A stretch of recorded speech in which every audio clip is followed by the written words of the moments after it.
Atenção emissoras da MRC-TV, para o top de 5 segundos.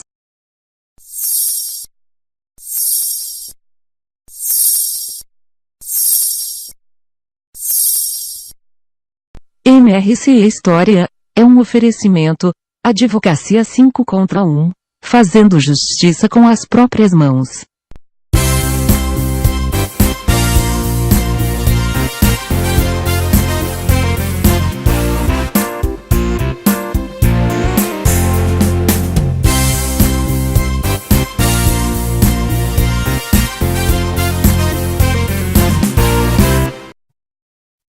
Boa noite. O nosso assunto de hoje é a Nova República. Nova República é o nome do período da história do Brasil que se seguiu ao fim da ditadura militar. Para você entender melhor sobre a Nova República, vamos falar um pouco sobre a era militar. O Brasil era governado desde 1974 por um sistema militar, caracterizado pela repressão política, altos investimentos no crescimento industrial e no nacionalismo exacerbado. No ápice da ditadura militar, no início da década de 1970, o Brasil passava por um período de milagre econômico, com taxas de crescimento anual do PIB beirando 8%.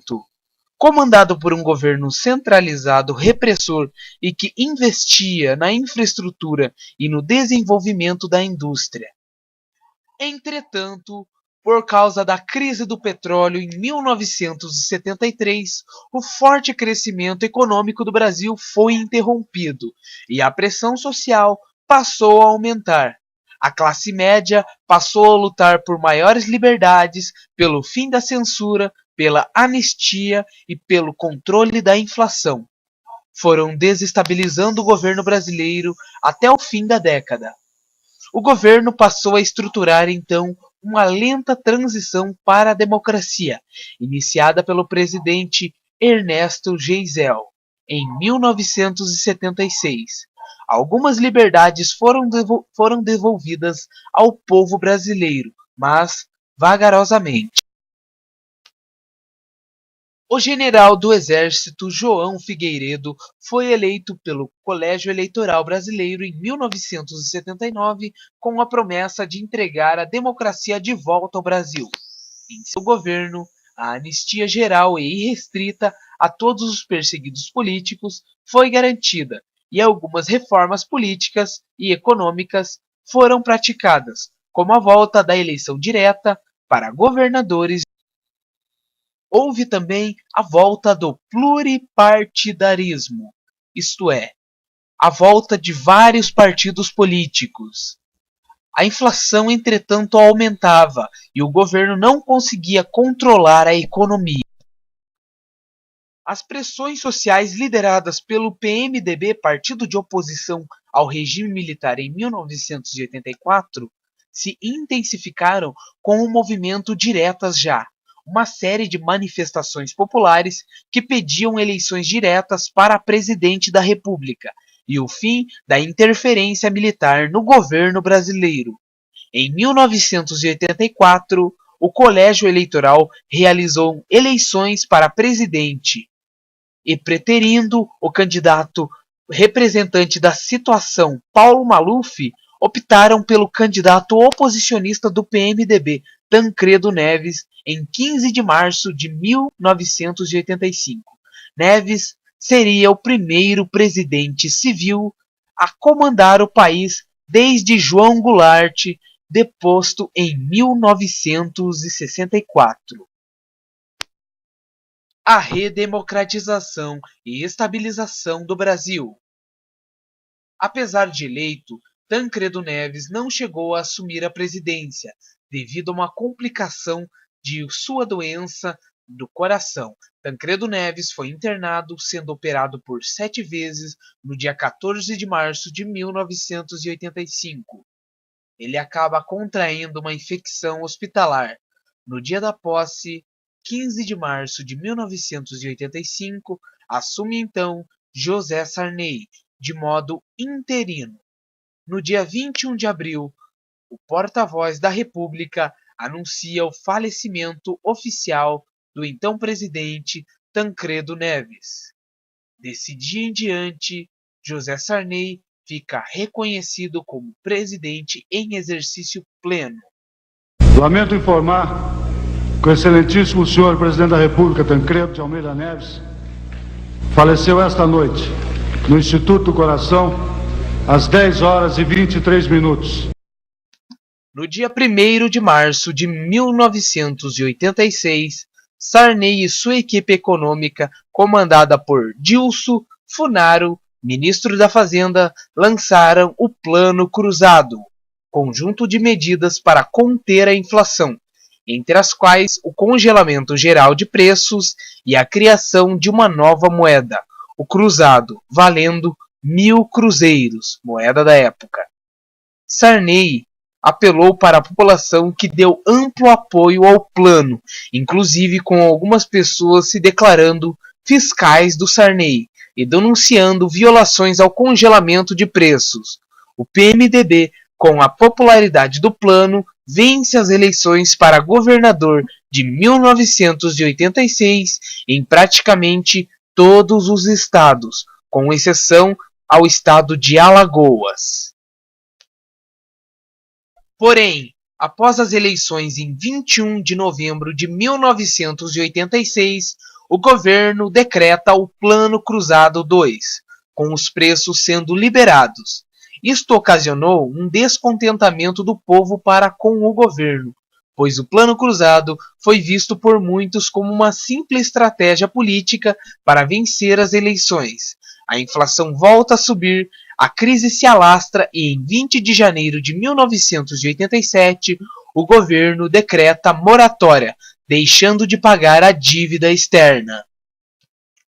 Em abril de 1987, o governo substitui Funaro por Luiz Carlos Bresser Pereira, que com a inflação em alta lança o Plano Bresser, com o novo congelamento de preços. Em julho de 1987 e acabando com a moratória. Mesmo assim, a inflação volta a subir e em 6 de janeiro de 1988, Bresser é substituído por Maysson da Nóbrega.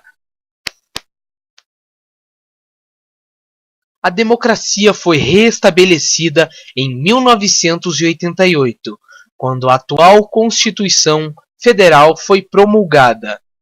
Em 15 de janeiro de 1989, Maysson lança o Plano Verão, com o lançamento de uma nova moeda, o Cruzado Novo, valendo então 1.000 cruzados.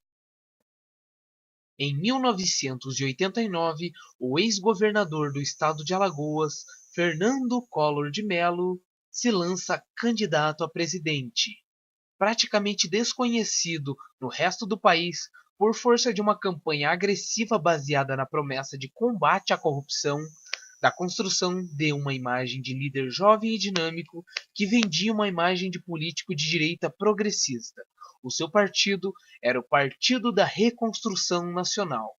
Collor contava com o apoio de setores que temiam a vitória do candidato do PT, Luiz Inácio Lula da Silva. Collor é eleito presidente nas primeiras eleições diretas para o cargo desde 1960. Entretanto, após 2 anos, o próprio irmão do presidente, Pedro Collor de Mello, faz denúncias públicas de corrupção através de um sistema de favorecimento montado pelo tesoureiro da campanha eleitoral, Paulo César Farias. Sem qualquer resistência do Executivo, o Congresso Nacional instaura uma CPI, cujas conclusões levam ao pedido de afastamento do presidente, impeachment. Durante o processo, a Rede Globo de televisão produz e transmite Anos Rebeldes, de Gilberto Braga, uma série dramática ambientada nas manifestações de 1968. A série serve de inspiração para o movimento dos Caras Pintadas, manifestações de estudantes e intelectuais que do alto de carros de som clamavam por justiça e por um Brasil melhor. Fernando Collor de Mello renunciou antes de ter o seu impedimento aprovado pelo Congresso, mas mesmo assim teve seus direitos políticos suspensos por 10 anos, embora a lei em vigor na época previsse a suspensão do processo no caso de renúncia antes de sua conclusão.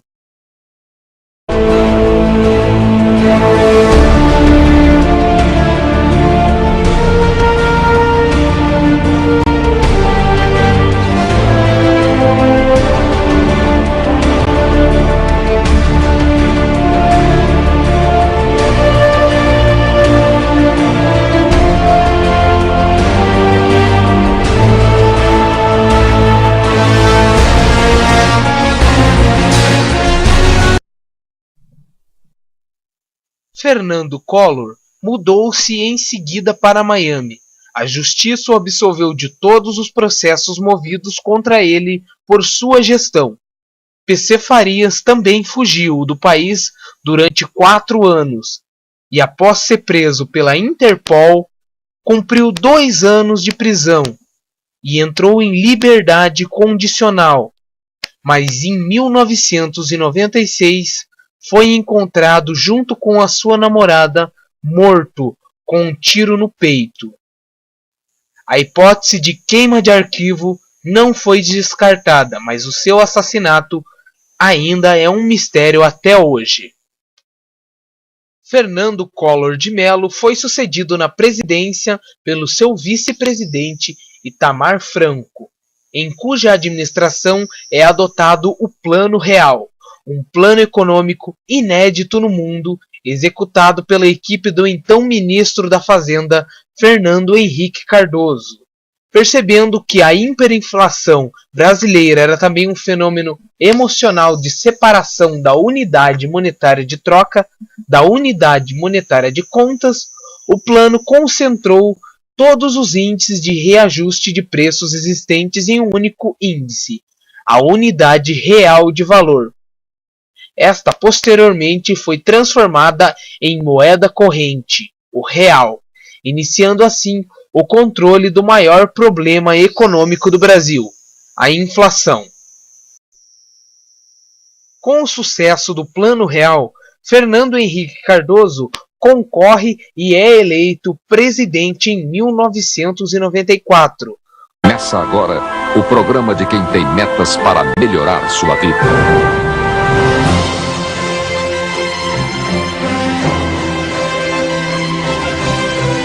Fernando Henrique, presidente.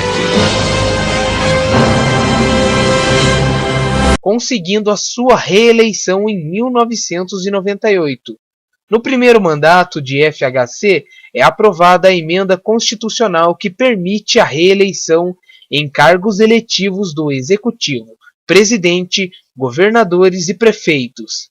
Fernando Henrique Cardoso também foi responsável por privatizar grandes empresas estatais, como a Telebrás e a Companhia do Vale do Rio Doce, como forma de estancar os históricos déficits das contas governamentais e garantir a estabilidade do real.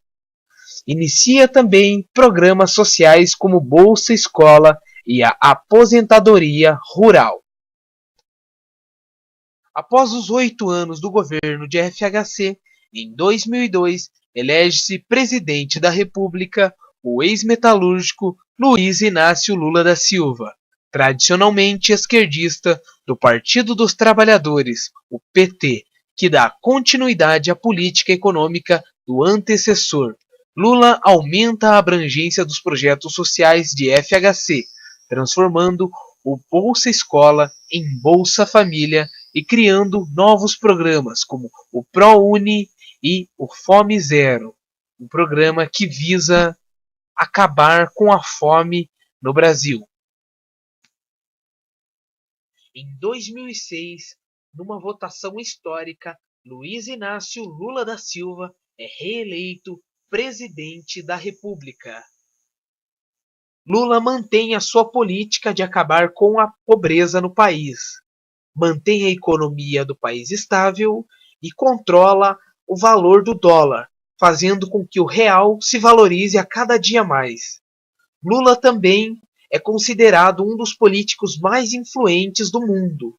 Lula também foi considerado um dos presidentes mais populares da história do Brasil. Em outubro de 2010, mais um marco histórico na democracia do país. O Brasil vê eleita a primeira mulher a ocupar a chefia do Estado brasileiro. Dilma Rousseff seria então a nova presidente do Brasil, prestando assim, como os demais presidentes eleitos na nova república, o juramento solene perante o Congresso Nacional no dia 1º de janeiro de 2011. Correndo neste momento.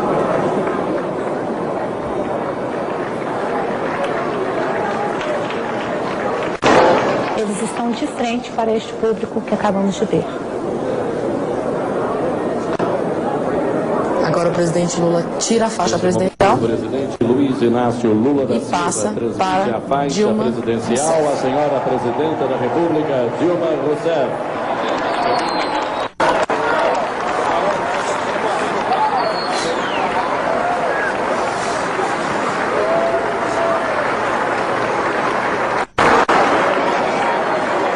Vale destacar que essa faixa que a presidente Dilma acabou de receber é uma faixa restaurada. Ela possuía um processo de restauração que desde o presidente Collor, ela era a mesma faixa. E por conta dessas reformas que aconteceram ao longo do tempo, a faixa já não estava mais de acordo com o decreto que criou. Agora a faixa está mais...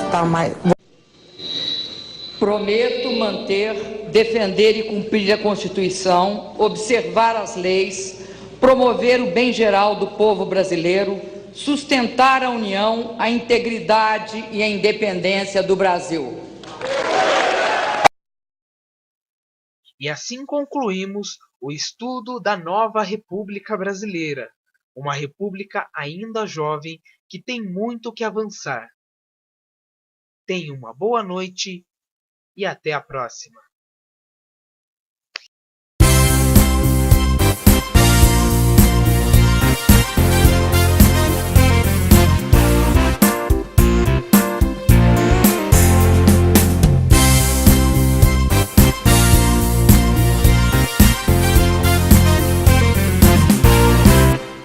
Master Rede de Comunicação, você assistiu MRC História, com oferecimento da Maquinista, a lanchonete dos ferroviários.